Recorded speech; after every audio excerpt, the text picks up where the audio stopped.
On today's episode of Stories from Real Life with Melvin E. Edwards, our guest is Tammy Goen, the Calm Coach, and we talk about the gifts and challenges of being a highly sensitive person, HSP.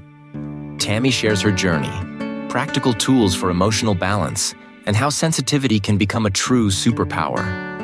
Whether you identify as an HSP or simply want to understand sensitivity better, this conversation offers insights that can help you thrive in relationships, work, and daily life. Whether that's making a decision or deciding if you want to have someone in your life, there's a potential friendship or something, or whatever it is, just honoring that your body knows, your system knows, your soul knows, whatever, and giving it that honoring to say, is this good for me? And if it's not, taking that step to say, this is what I need, and how am I going to get those needs met? So really honoring ourselves. Pull up a chair. It's story time with Tammy Goen. You are listening to Stories from Real Life, a podcast by engaging storytellers for engaged story listeners. Here's your host, author and journalist, Melvin E. Edwards.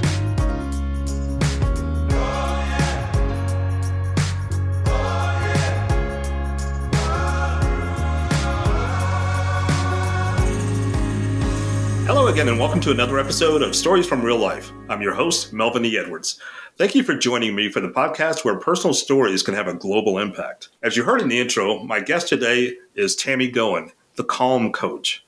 Tammy, welcome to the show. Thank you for having me. I'm so glad to be here. Yeah, I'm glad to have you here, and I'm looking forward to this conversation. So we're going to discuss a topic that's more personal than most of my topics. We're going to discuss what it means to be a highly sensitive person, an HSP. And I describe myself as an HSP. Being a highly sensitive person means you feel things more deeply than most people. You pick up on little details, changes in tone, or moods in a room that others might miss. Things like loud noises, bright lights, or busy environments can feel overwhelming, and you may need more downtime to recharge. At the same time, you often experience beauty, art, and kindness more intensely, and you tend to be very empathetic and caring towards others. That's what we're going to be talking about today.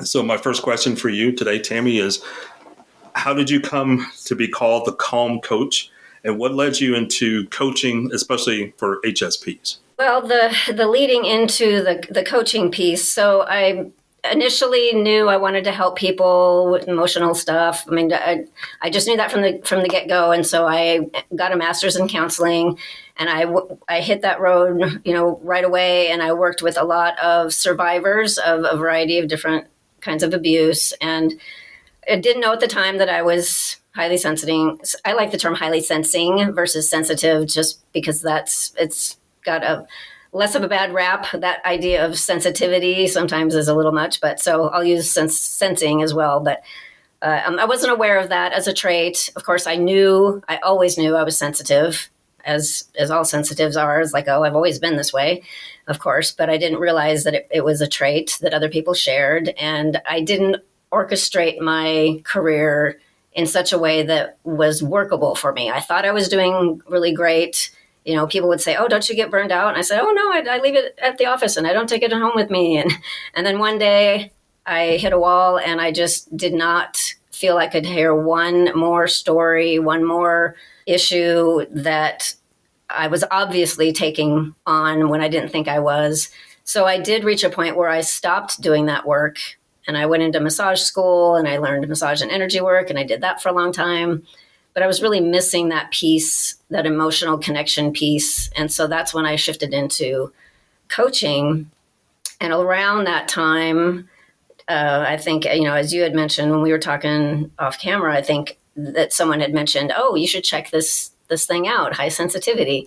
And so I had a friend that was supporting me through a challenging time that I was having with a friend and my business partner at the time. And he said, "Yeah, check this out." And it was 16 traits of highly sensitive people. And so, of course, I pull up that and I check off, yes. That's okay. That's me. And what is this high sensitivity thing? That's totally me. And I needed to find out what that was. So I took a deep dive and then discovered, as you're probably aware, that all of these things that happened in my life and all the challenges I had with communication and people understanding me, there was a basis for that. And it was a whole new perspective on my life. And so from that point, as I was getting more back into the helping through that emotional arena, working with people, coming to recognize that the majority of people that were finding me were also sensitive. And so, initially it was, hey, have you come across this? Are you familiar with this? And then, of course, they would have these aha, moments like, oh my gosh, that makes so much sense. That sounds totally like me. And then I realized that was really a niche that was not being filled, because the people would say, oh, you know what? I've had counseling, I've had coaching, I felt like it only could get so far without being truly understood. I just kept hearing these things that I was supposed to be able to do, or, just not really feeling like they got me.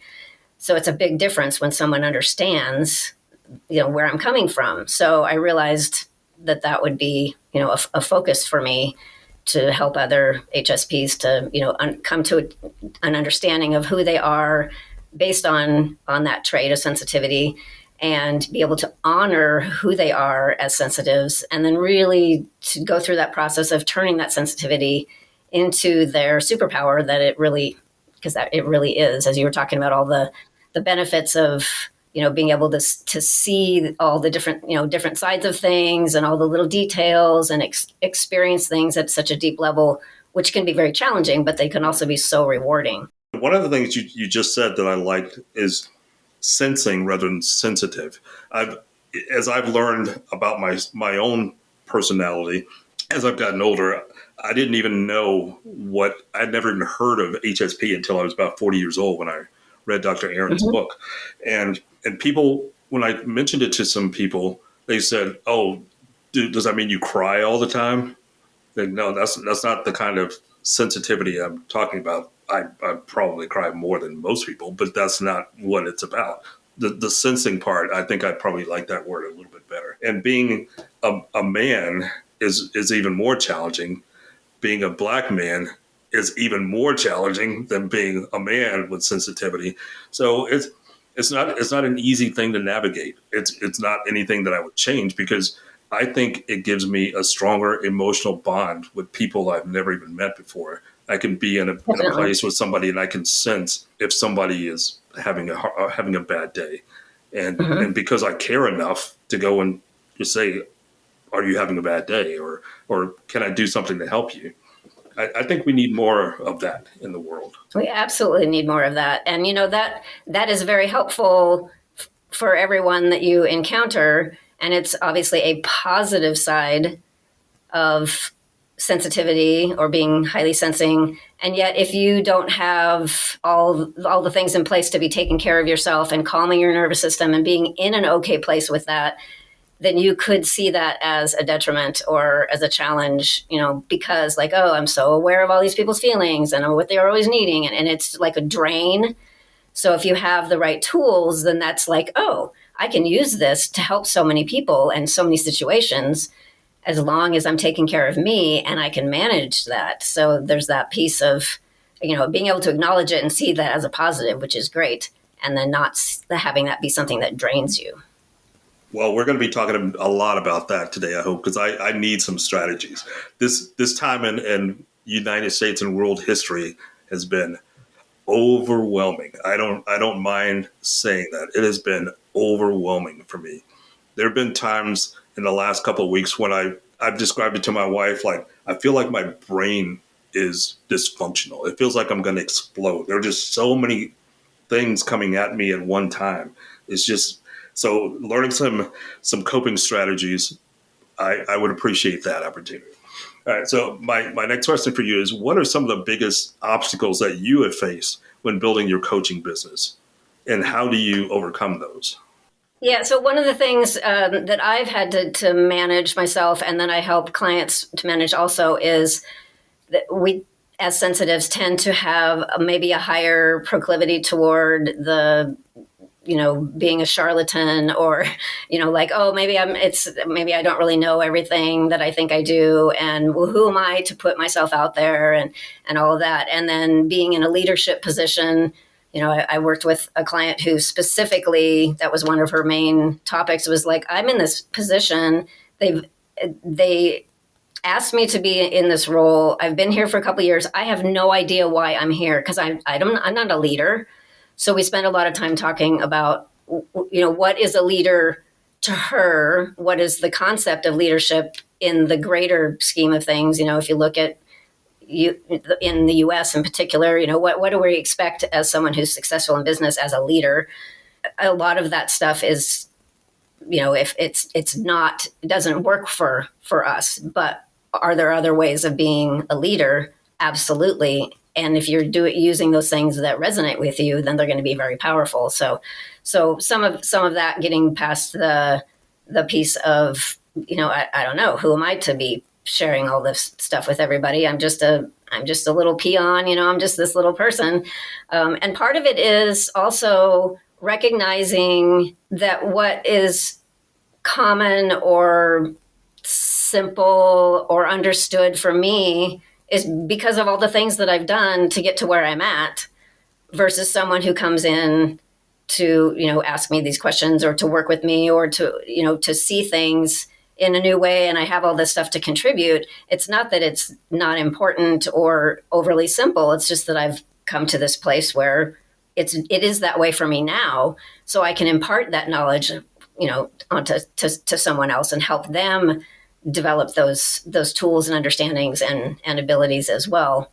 So I think those were the most challenging for me in terms of building that business, and even, deciding to reach out, just having that niche of just focusing mostly on working with sensitives, because I get it. And a lot of the things that we talk about are just like, yeah, I totally get it. And I understand where to go with that, because I've taken that journey and that road. And for some, it's like a total, especially if they've just discovered, you remember what that was like when you said, oh, wait, what's this sensitivity thing? Oh, hold on. If you're just learning about that, then it's a lot to be, adding this new perspective of life in general, of you as a person, and how you interact with everybody in the world. And it can be a lot, in itself.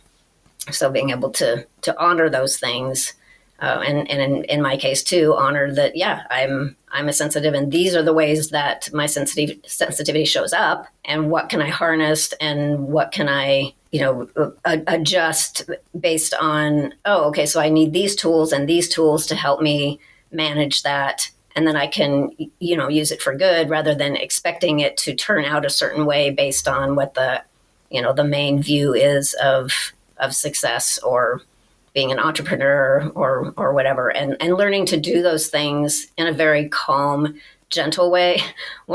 Most recently, one of my big walls that I hit was I was trying to build a business and doing the things, all the stuff that, like, so many business coaches would say, oh, well, you have to do this, and then all the marketing and all of the social media piece, and, this, and this. Oh, and you have to do more of this and more. And I got completely burned out, because I was doing all these things that didn't resonate. They were the things I was supposed to be doing, listening to culture and the typical business world, instead of like, does this resonate for me? Does this work for me?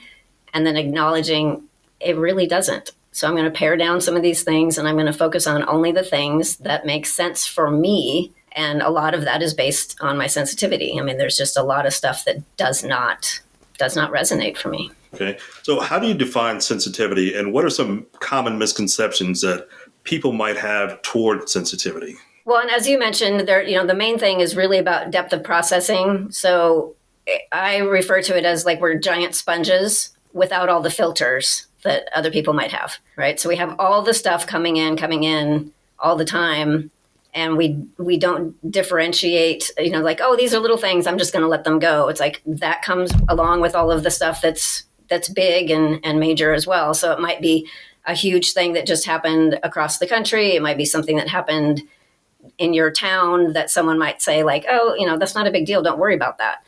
But as a sensitive, that goes into your bucket, all of those things that become so much bigger. And as I've started heading out the direction, I've lost part of your question. So if you could remind me. What are some common misconceptions about sensitivity?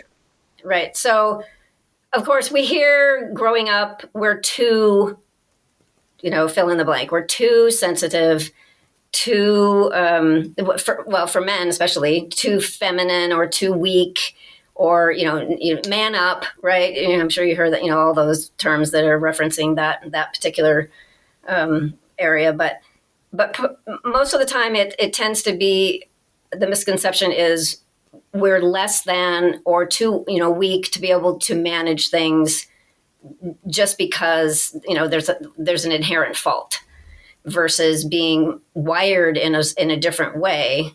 Our brains are actually wired differently, and we are made that way to bring in all of this stuff that other people aren't necessarily paying attention to.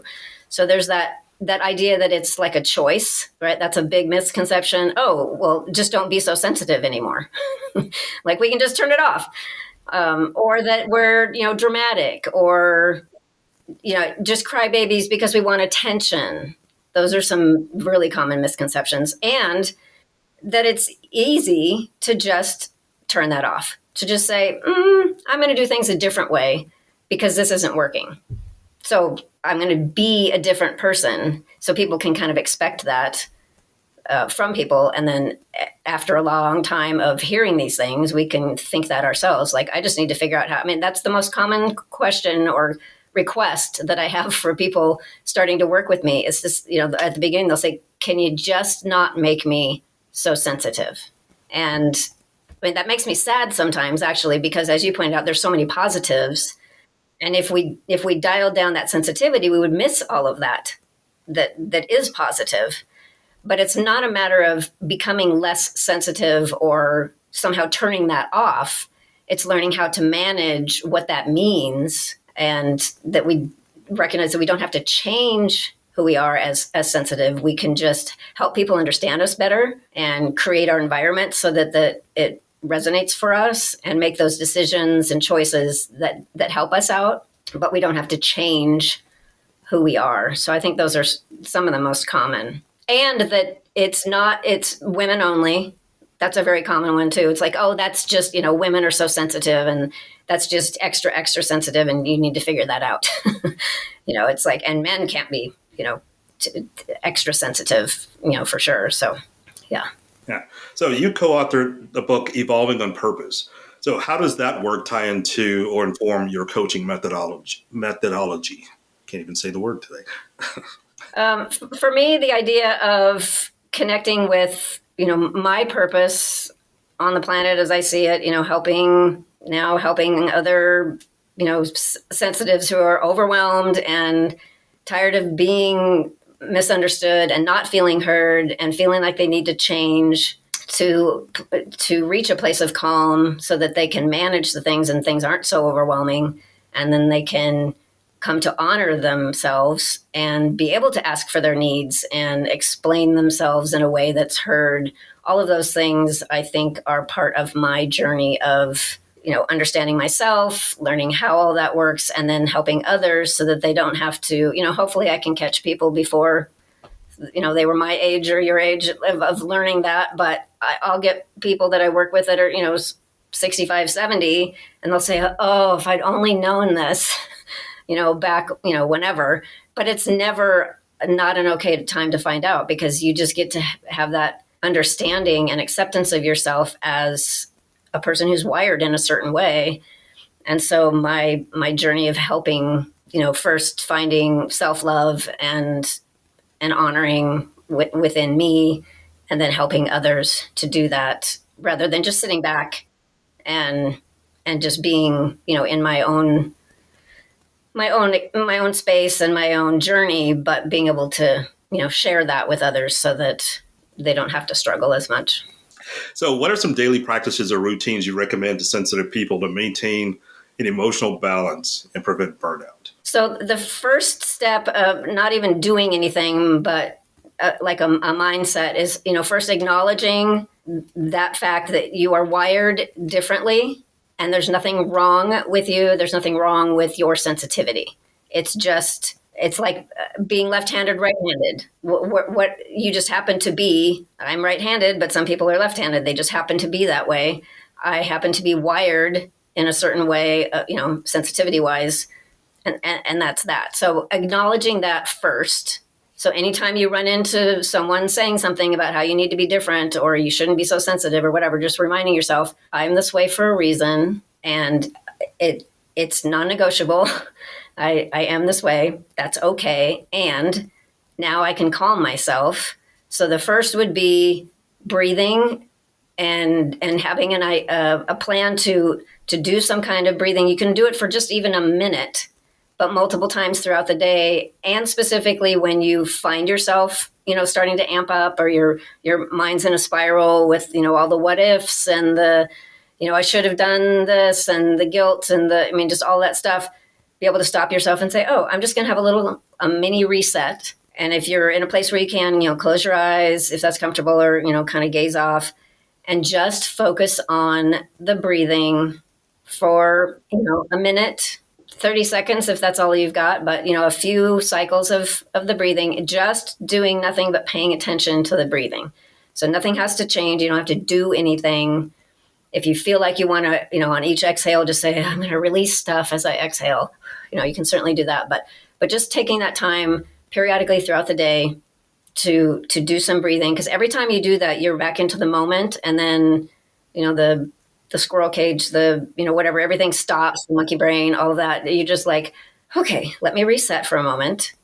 And then it's really good to ask yourself to check in periodically to see how you're doing, because we can be focused on all the different things, helping everybody, doing all the things we think we should be doing, and not checking on ourselves. And I like to use, if you have a little sticky note or something that you can put in your bathroom that says, check or whatever, but have it in there so that you see it every time you go to the bathroom. And the reason for that is that you do that multiple times a day.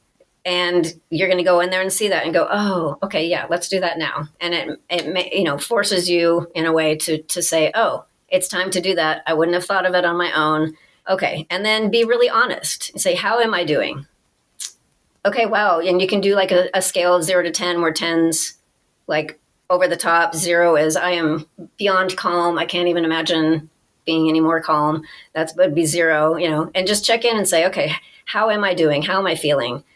And maybe you're at an 8. Things are just kind of feeling a little out of control and whatever. And you say, okay, take a deep breath. What do I need right in this moment to feel a little bit better? And maybe it's some breathing. Maybe it's, I need to go put my stuff on hold for a minute, take a walk around the block, or go walk to the river, or some kind of a reset. Or maybe it's, I just said yes to one more thing today, and I realized that just put me over the edge. I need to step back and say, you know what, I need to do that tomorrow or another time, or, whatever it is that you actually, be honest with yourself. What will help me feel better right now? And then take steps, toward that. So those are some important ones. Okay, that's a way of sort of checking ourselves, being self-aware. Mm-hmm. But how can an HSP communicate their needs more effectively in relationships or at work? So I think, generally speaking, the best way of communicating is using I statements and feelings and putting things out as they are, rather than doing any kind of blaming. So being real clear that, I am feeling frustrated right now with whatever it is. And then you can, depending on how you feel, what your connection is with that person, you can clue them into being sensitive and what that means. Or if you think that's too much, or they're not going to hear or whatever, just identify what those needs are. So you can say, the way I process things, you don't have to say I'm highly sensitive, and that means, you can just say the way I process things, I need some time to be able to work through everything and make a really good plan so that I don't have to backtrack at some point. Or the way this stuff is coming into me is a lot right now, and I need, whatever it is to work through this in a certain way. Or it's not necessarily your intention, but when I hear you say whatever that is, I feel that physically, in my body, I feel the energy coming off of that. And that's really challenging for me. So it would help me if, whatever that scenario would be, but really speaking to what your own actual needs are and what your reactions are, because we can have a tendency to assume that everyone would get that because that's the way we operate. And that's definitely not, always the case. So if we just assume, well, I'll just say, oh, I need this, that they'll understand why.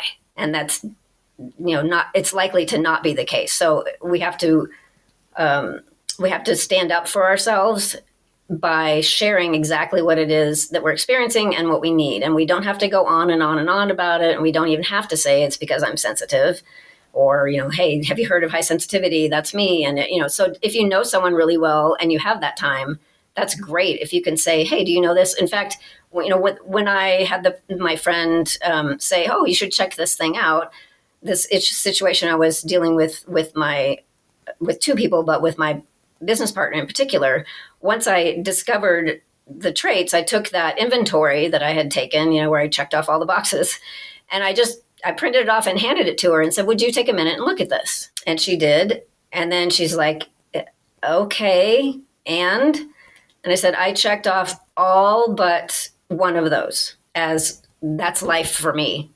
And she, deer in the headlights, she's like, this and this and this and this one too. And I'm like, yep, that's how I feel and approach life and why things affect me the way they do.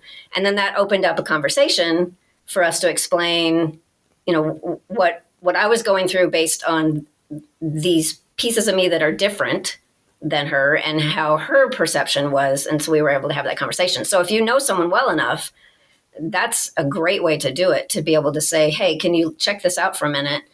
And then explain, this is me, and let me tell you what that's like. And then we can talk about how we can interface in a way that is healthy for both of us. But sometimes we don't know someone well enough, or we think that that'll just give them more ammunition, so to speak, or more stuff to be, complaining about or whatever. So we don't necessarily need to say, I'm sensitive, I'm highly sensitive, and that's what this means. We can just say, hey, the way I see things, the way I process things, the way my brain works, whatever, this is how I see things, or this is what helps me. Or I know some people can sit in this office space and just ignore all the things around them. But the way my brain works, all of those things come in at once. And so it's really challenging for me to focus on my task when all of these things are going around. So if there's a place that I can work that's a little, quieter, that doesn't have all the bright lights, that kind of stuff, we can work through some of that, in that way. But we can't do it without being upfront and honest and having people just kind of figure it out or guess, because it's not going to happen. How do you help clients distinguish between genuine intuition from their sensitivity and fear or self-sabotage? That's a really good question. The biggest way is to spend some time, and if people aren't used to meditating or being quiet, which is something to definitely work toward to be able to be in those spaces, but if they're not in touch with their bodies, especially, but acknowledging what happens, and we all tend to have some kind of visceral or, cognitive sometimes, like if you think about clairaudience and claircognizance and all of those kinds of things, they're things that we're aware of on some sensory level. So sometimes most of the time you can find something in your body. Sometimes it's more like, oh, I have these flashes or, something like that. But identifying what it is, how it is that you react when it is intuition, when you are hitting something right on, and you pick out an example of some time when you were listening to your inner wisdom that said, oh, I think this is not a good idea. And you went with it and you were right. So, pick an example that you can say when it was a positive thing, when you knew, oh, this is a person I'm really going to connect well with. What kind of sensations did you have in your body? Was it warm and fuzzy, or you just couldn't stop smiling, or you just had this knowing of like, oh, that feels really settling and calming, or, oh, there's, a specific thought. If there's not a body sensation, some kind of thought, like immediate, it's whatever's immediate that immediate response rather than I'm going to think about it. Oh, I think it's this. So whatever that immediate response is, especially if it's in the body, and if it's something that's not good, we tend to have things like, your gut clenches or your jaw clenches, or you get, some kind of really heavy feeling or something that feels, kind of yucky. We'll tend to have those kind of responses if we clue in with our bodies and say, okay, and even if it's like making a decision, okay, if I say yes to this, how does that feel? Sit with that for a minute, and you say, if I say yes, and then if your body goes, ugh, then that's your intuition saying, want to rethink that, not a good idea. But if it's like, I always know I have made the right decision, or that I'm seeing things correctly when I get little tingles all over. And that's my sign of like, oh yeah, I'm right on. Okay. And I'm going to listen to that. Your So that's your the spidey senses. yeah, exactly. And sometimes it's just a knowing, sometimes people don't have that body connection, but it's just, you just have that knowing, like suddenly like, oh, and I don't know why. And if somebody said, well, why is that the person you want? And you might say, I have no idea. But if it was there immediately, then that's the intuition. The fear tends to be, not that you can't have body reactions to fear also, but fear is usually like we're stuck up in some kind of cycle in our minds, going over and over and over it, or having something, what if, or, a lot of yeah, buts or whatever tend to circle in, or it's over a period of time. Like the more you think about it, the more you're concerned and you're worried. And we can have that idea of like, well, maybe I'm making that up, right? But if it came almost immediately, or like instantaneously, like as soon as I thought of that, I just knew it was okay because I was paying attention to my body, or those sensations came along. It's pretty much just, it's cut and dry, but it takes a while sometimes if we're not used to that, to clue in and listen to our intuition. And so things like breathing or meditation, the times where we can be really quiet and get used to tuning in to ourselves. And I think one practice is good, that's a mindful practice just in terms of calming our nervous system, but also helps us to learn to pay attention, is to actually do a sensory meditation where you just pay attention to a sound or a physical sensation, like where you're sitting, the air, the temperature, that kind of stuff. Or if you're doing the sound, you say, okay, what's one thing I can hear in the room right now? Okay, I hear the clock ticking. What is that like? It's, really staccato, obviously, but it's, maybe it's muted, or it's really sharp, or, something about that sound. And then you pick another sound and you're like, okay, well, what is that? What does that particular sound like? And really focus on those and pay attention to those kinds of things. We can kind of train ourselves to be more aware in the moment, shut out all the other stuff and say, oh, what am I noticing? And then we can do that for our body. Say, okay, I'm going to do a body scan where I start at the top and just visualize, feel, sense everything all the way down slowly through the whole body, and just say, what am I experiencing? What am I feeling? And then after you've done that whole thing, pick something that is not okay for you. You know that you made that decision and that was good, but if you did that, so pick something that you're likely to have a negative experience with, and then say, okay, now that I've gone through this, I know what's going on with my body. Now I think about this, what happens? And then see what your body does. Say, oh, well, compared to just a moment ago, my solar plexus area seems really tight. Okay, and then be aware of that, and then check that out other times, and that might be your cue.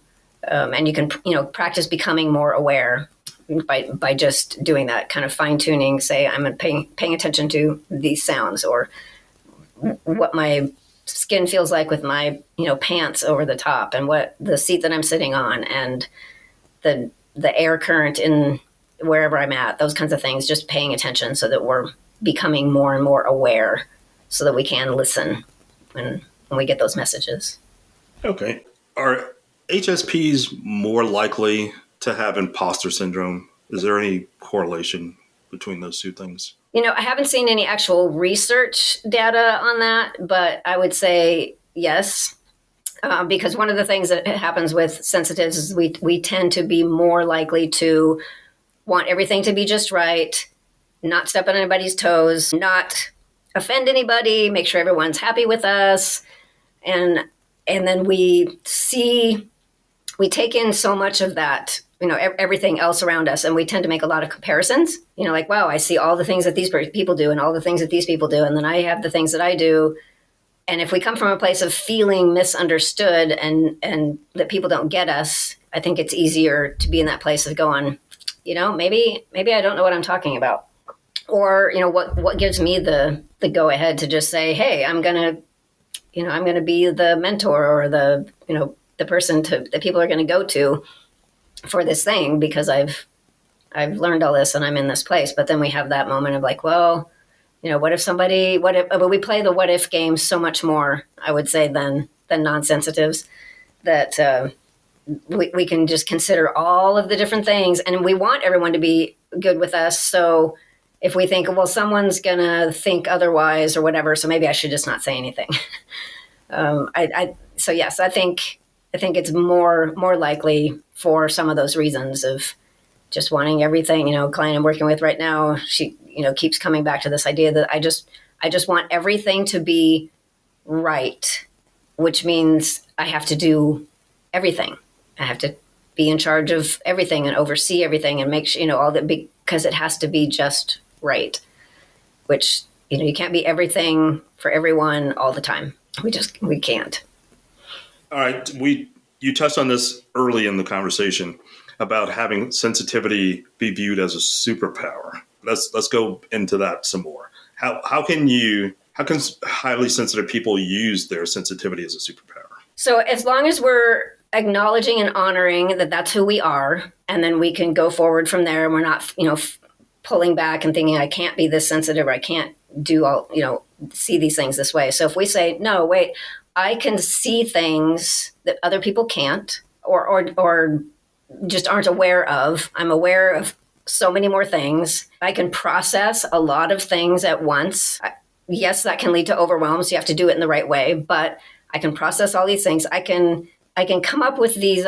So in a work environment, we tend to be really good with, project management kind of things, because we can say, this person's best doing that. This person's really, really on for this. And this person really needs this to do, so you can see all of how everything works and creating a team that can work well together, and being able to, like you said, knowing like, wow, somebody is really needing this extra thing today, or I can really feel someone's, energy and emotions right now, and I can tell that they need a little bit of a break, or, there's those kinds of things. And our level of compassion tends to be, up a notch or two.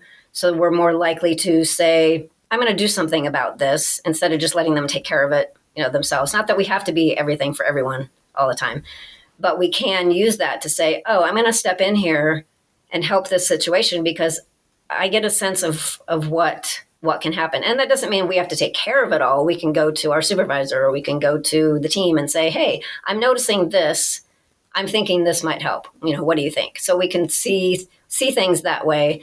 We tend to be very creative. And if you look at, artists and writers and musicians and actors, all the people that are in the creative space, there's a much higher percentage of sensitives in that realm. So we can use that creativity. We can use that in work. We can use it in creative outlets. We can do, art and music and those kinds of things, and really get a lot of return, for ourselves from them. We can really get a lot out of it.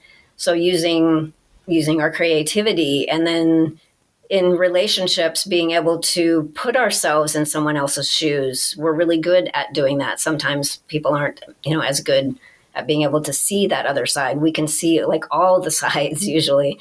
So that can help us, as long as we can stand up for ourselves and make our needs known and learn how to do that communication. We can be very, we tend to be very good business partners, personal partners, friends. We can be very loyal. All of those things that help us be, good good friends and have good relationships, as long as, again, we're standing up for ourselves and making sure that we're heard and we don't get walked on. We have to, pay attention to that. But if we're using all of those things that allow us to see the world so much more in detail and in depth, it gives us so many things, to work with. And usually we are the canary in the coal mine, as a lot of people will say. We do notice those things right off that might get missed that actually can be a safety feature. We can keep things okay, whether it's emotionally or physically, that we can say, something's not right here. And then we act on that. Then we can, resolve things quickly or prevent something from happening sometimes. So if we really listen to and honor those parts of us, they can be very, very helpful. And because we do process things more deeply and we see all the sides and all that kind of stuff, we tend to get more out of things like coaching and counseling, or anything where we would go to, like sound healing and, all these things that are supposed to be for wellness and mental health and those kinds of things. If we use those things, we tend to get even more out of them than average. So we can really help ourselves well if we allow that, just because we process that stuff so much more. We get all that added value. When you were talking about the list of creative professions who more likely to be HSPs, writing was one of them. Being a writer was one of them, and I'm a writer, so that's definitely consistent. But my sensitivity, I believe, makes me a better writer because I'm able to imagine details of things. Yes. I can not just see things in my mind. I can feel things. I can smell things. It's almost an eerie sensation sometimes, but it definitely helps when you're writing something that you're creating from nothing, literally. Yeah, and if you have a favorite writer that sometimes you're reading, you go, how in the world? And a lot of times other people, especially if they're not as sensitive and they don't see things that way, it's like, how do they ever come up with such a thing? And that you just center, go within, and stuff just comes, right? Because, whether it's because of all of the stuff that you've processed so far in your life and you have such a huge, pool to pull from, or because your creativity level is so high that you can just create these things. And if you're a spiritual person, you can say, well, you can get downloads, or you can just get this stuff from, the cosmos, from higher power, however you see that, because you are open.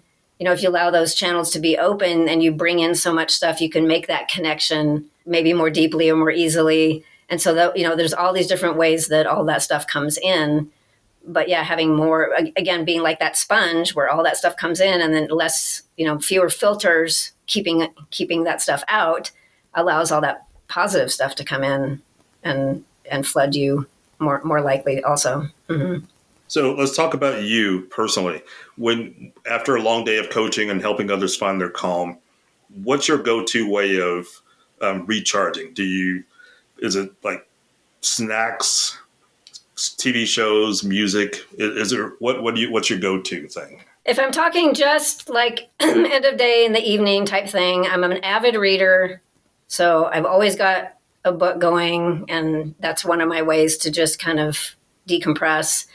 Music is a huge thing, and nature, which is very common for sensitives. And so I actually kind of usually combine that throughout the whole day. I've always got, if I'm not, directly speaking with somebody, I've always got sound on. I would say not so much music, because my go-to is actually nature sounds. And sometimes that'll have, maybe a piano or violin or something in with it. But there's a lot of just, wind through the trees or the rolling brook or, things like that are on all the time for me. And then when I'm just decompressing and I'm not focused on anything, then I'll have other music on that has lyrics and things like that is always very soothing, or, it could be energizing, but it resonates with me. Because like most sensitives, if you have music going that you don't resonate with, it's like fingernails on a chalkboard, right? It's just, you can't ignore it. And it definitely creates a big dump on your system if you're just like, I can't go there. So of course it's always going to really resonate with me. I love to watch I don't watch TV so much, but I'll watch different platforms that have, interviews and things like that that are uplifting or help me feel more spiritually connected to source, that kind of stuff. I love to hear about, like ancient civilizations and how different people did things then and that kind of stuff and kind of work that around with, oh, okay, yeah, I can take this from there and this from there. And again, stuff that resonates and is uplifting. Those are the things that I would do like evening wise as a go-to. I mean, I have my dog. I always, I do daily dog walks. And that means going to the river and in the trees. And those are the places that I really, it's also where I can create, if I'm going to write poetry or if I'm going to be writing something. I'm not a musician. I love music, but I don't create music, but I'll, create other things. And when I'm out in nature, it tends to flow more. But it's also just, that's my main recharge, is being in nature. So anytime, if I'm feeling like I need, like, I need a bit of a break, I need to do something, then I'll go step outside and touch a tree or just walk around, walk down to the river and be in that nature space. That really, really helps me. And I do meditation every morning, and that helps me, set the stage for the day.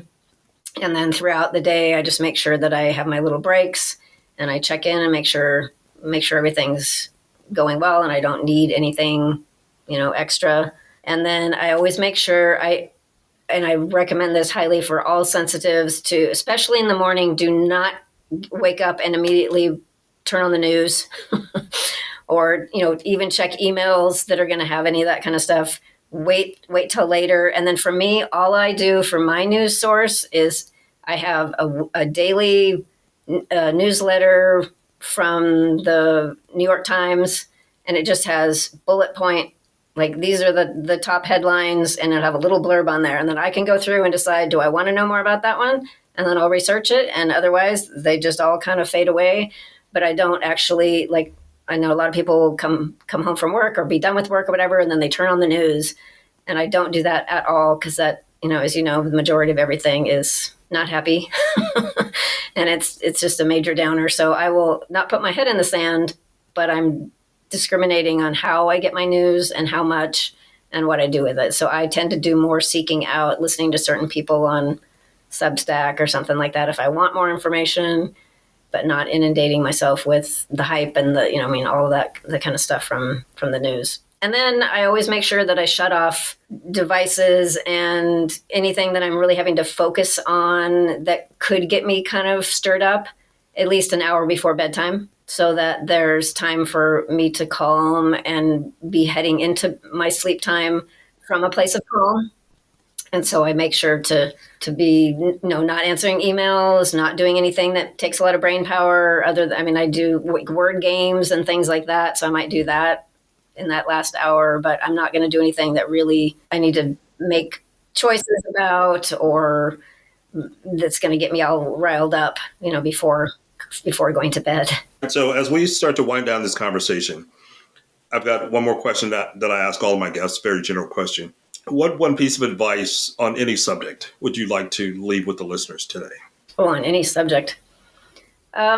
I think the main thing would be just to honor and listen to yourself, whether that's making a decision or deciding if you want to have someone in your life, there's a potential friendship or something, or whatever it is, just honoring that your body knows, your system knows, your soul knows, whatever, and giving it that honoring to say, is this good for me? And if it's not, taking that step to say, this is what I need, and how am I going to get those needs met? So really honoring ourselves. Well, that's a good piece of advice to wind down today's conversation.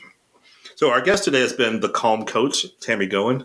Tammy, thank you so much for being here today. I appreciated this conversation. You're so welcome. Thank you for having me. Please go to my website at podcastreallife.com for more information about my guest and the things we discussed today, including a link to her website. That's it for today's episode of Stories from Real Life. Join us again next time for another chance to learn from each other. Until then, don't forget to shine your light wherever you go. Thank you for tuning in to this episode of Stories from Real Life. Don't forget to subscribe and share. Let's meet right here every Tuesday and Friday. See you then.